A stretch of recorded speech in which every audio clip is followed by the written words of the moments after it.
تلاقيه فاهمي. Merci Nestor, on en a pour 2 minutes. Tant que tu voudras. On fait quoi là? Vous êtes à Miami depuis combien de temps? Ça fait quoi? 2 semaines? 3. 3? Ok. Alors, la première chose à comprendre, c'est que Miami est un paradis pour l'argent sale. L'exemption d'impôts fonciers en Floride signifie que des délinquants en col blanc peuvent injecter tout leur fric dans l'immobilier sans que l'État ait le droit d'y toucher. Même s'ils sont Même condamnés. si... Je sais. Bien. Parfait. Et maintenant, ouvrez bien les oreilles. Là, on a Miami Beach, comme vous savez. Et parmi toutes les maisons qu'on aperçoit d'ici, je dirais qu'à peu près 18% ont été achetées avec de l'argent sale. Cet argent venant pour l'essentiel de là-bas, de Brickell, le tout nouveau quartier financier de Miami. Vous trouviez que Wall Street était glauque. Essayez donc de fourrer votre nez dans de récents dossiers sur Brickell.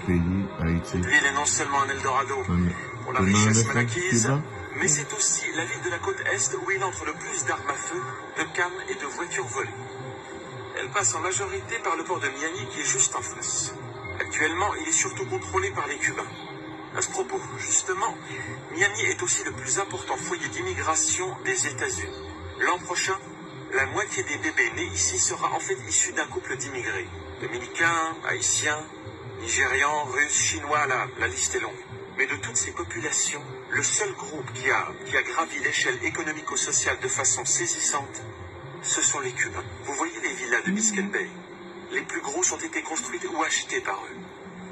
Mais leurs racines, vous savez où elles sont? Là-bas, regardez. Vous voyez? Là où il y a un parc au milieu. Oui. C'est Yalea. C'est là qu'il y a la plus grosse population de Cubains en dehors de Cuba. Tout le monde croit que c'est à Little Havana, mais ça, c'est bon pour les touristes. Pour voir le vrai Cuba, il faut traverser le fleuve. Pour ce qui est des Haïtiens, c'est une autre paire de manches.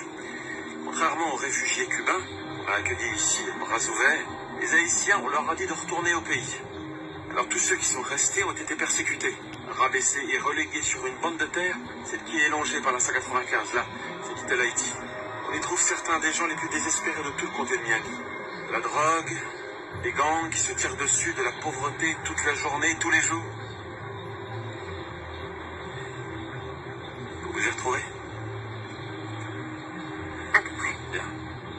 Alors pendant que vous êtes perché ici à regarder tout autour de vous, la seule question que vous devez vous poser, c'est qu'est-ce qu'un banquier de Brickell, une hackeuse de Yalea et un voyou de Little Haïti ont en commun? Je ne sais pas. Moi non plus. Mais quand on le saura où est passé le fric.